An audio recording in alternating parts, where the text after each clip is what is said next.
All right, now I'm going to try and bring everything together, everything we've talked about, inheritance and polymorphism, in an example. So let's look at a hierarchy of employees.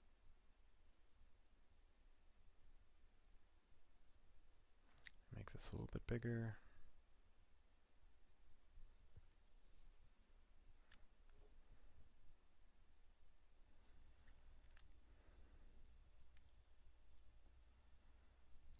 Okay, so these are the pieces of data that are common to all employees. We're going to try and push this up as far up in the hierarchy as possible.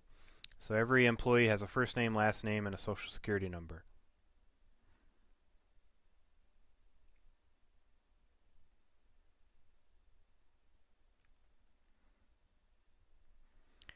Okay, so the employee has a constructor. Let's build the getters and setters.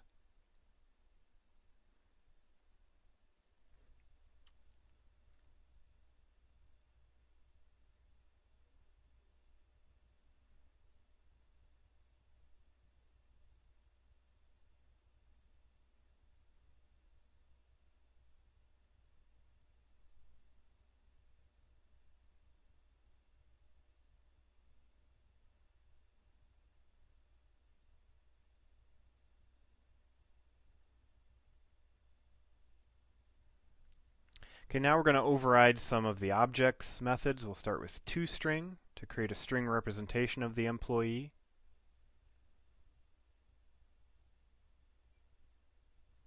Okay, so a string builder is used to concatenate several strings into one big string.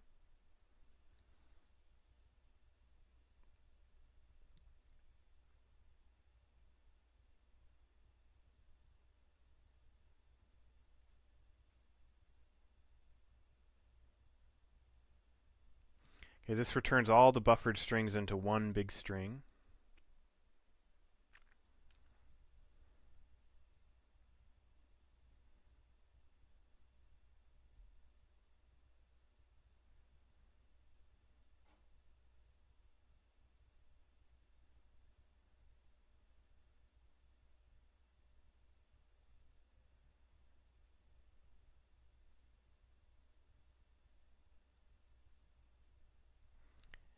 Okay, now let's add a new type that inherits from the employee class.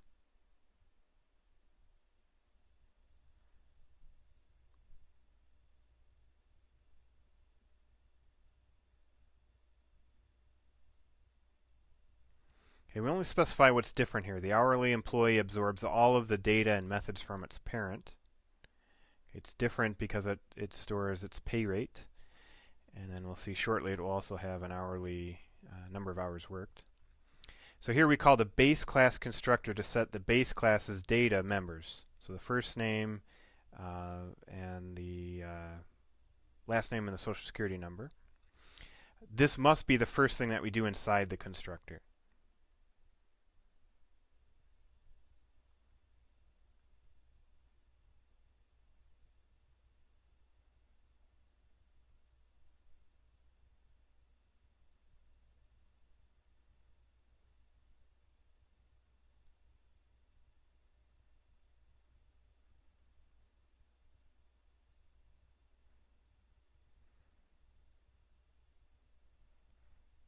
Okay, the base class already knows how to print the name and the social security number, so let's let it do the work.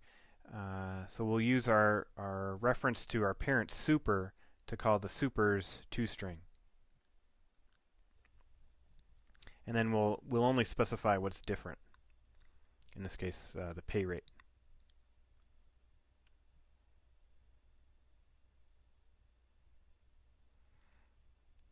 Okay, so we only specify what isn't done by the base class. That's, like I said, printing out the pay rate. And then let's add the hours worked as well.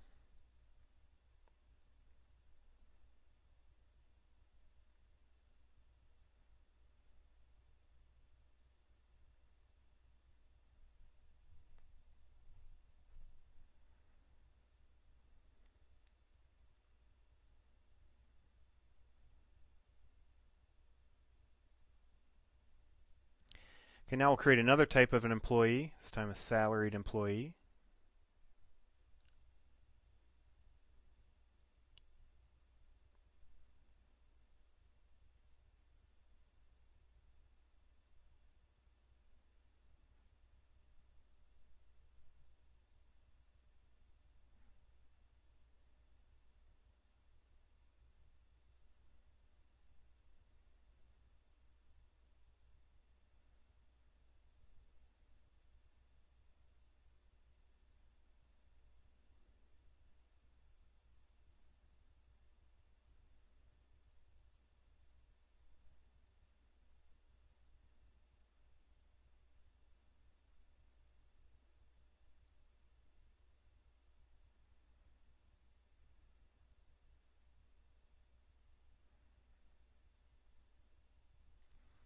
Okay, so now we're back in the base class. We're back in the employee class here, and we're going to override some more of the object methods, and in particular the equals method. So since really all employees are the same, they're all identified with their social security number, this really belongs in the employee class rather than hourly worker or salaried employee.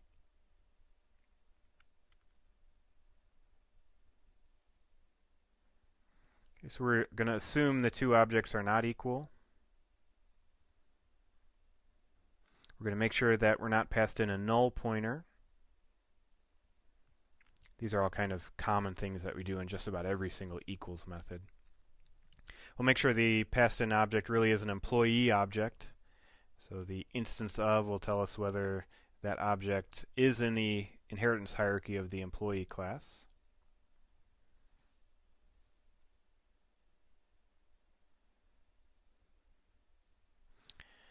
Okay, so if we're comparing an object to itself, that obviously means the two objects are equal.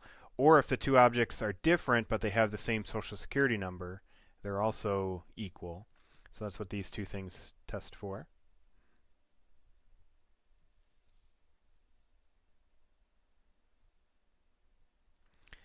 Okay, remember, other is an object reference.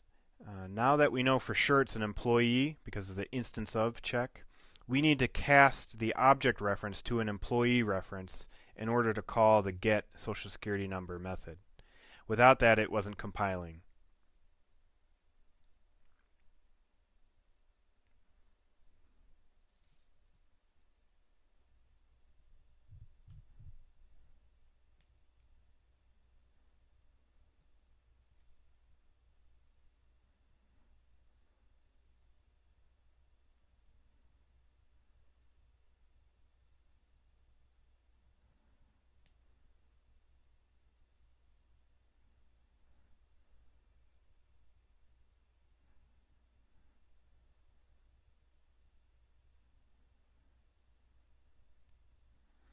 Since the social security number uniquely identifies the employee, we're going to use the social security number's hash code to identify the employee. So all strings, they override hash code as well. String is an object, and the string knows how to turn itself into an integer for hashing. So since the social security number defines what an employee is, we'll just let the social security number string, we'll reuse that hash code.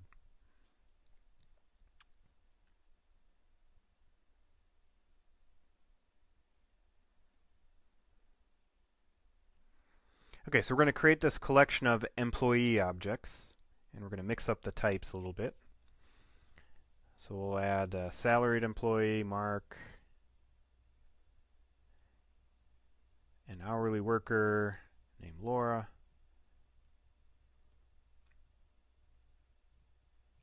another hourly worker named Buddy,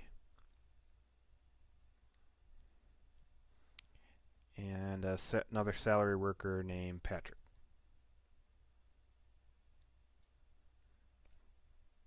Okay, so we're just adding some employees to the collection.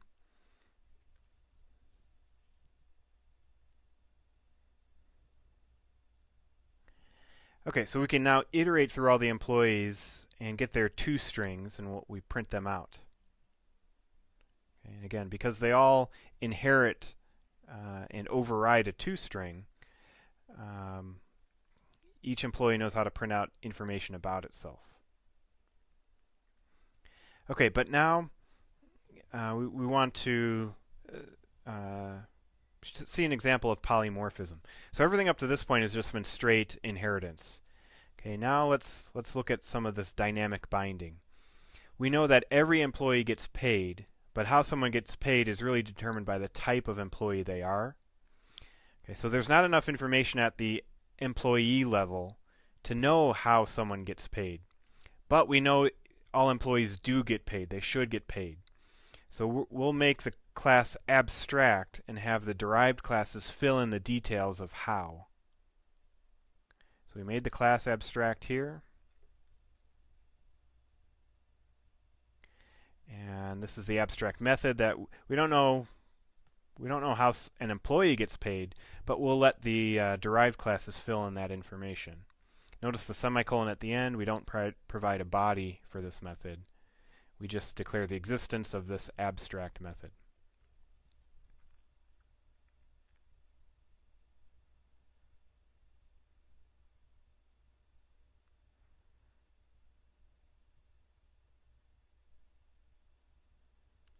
Okay, so for the hourly employees, the hourly employee does know how to get paid, so it fills in the missing details.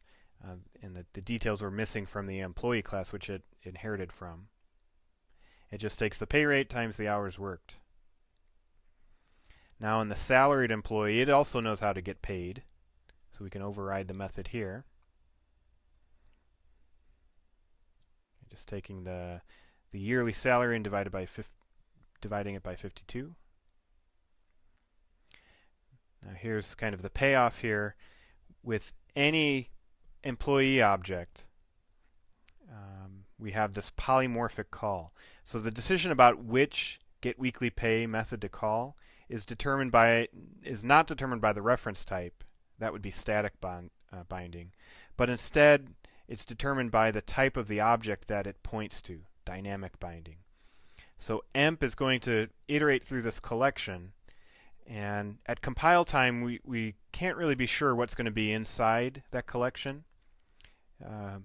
Maybe in this case we know because we hard-coded it, but if this array list was being filled by users actively entering in new information about employees, at compile time we'd have no idea whether this emp is going to be a salary worker or an hourly worker. So we defer until runtime, and we just let the object know, or we let the object make the decision about which object to call. If emp is pointing to a salary worker, it'll call the salary workers getWeeklyPay. If it's pointing to an hourly employee, it'll have the hourly employee's weekly pay get called. And that's the definition of polymorphism. This is actually surprisingly powerful. You can do a lot of things with this dynamic binding and deferring until later which methods get called.